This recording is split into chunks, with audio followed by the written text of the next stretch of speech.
Hey, what's up you guys? My name's Lindsay and you're watching my channel, A Sight to See. I spent the past 5 months backpacking 13 countries in Europe and Hawaii, and I had the most eye-opening experience of my entire life. For my channel, you can find all of my European and US adventures where I get lost alone in cities I've never been to while finding beauty in everything all around me. And now that I'm back home, I'm going to show you all exactly how I did all of this on nothing more than a busser's salary. Travel isn't a luxury for the rich, but a pathway to self-exploration whether you do it alone like I did or take a few friends with you.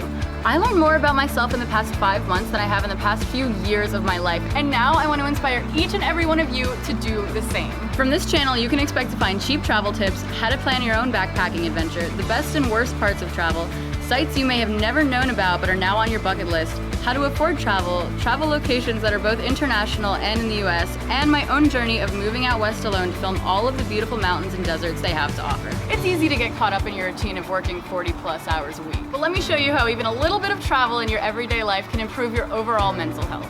Because I know that no matter what happens or where life takes me, I will always be a sight to see.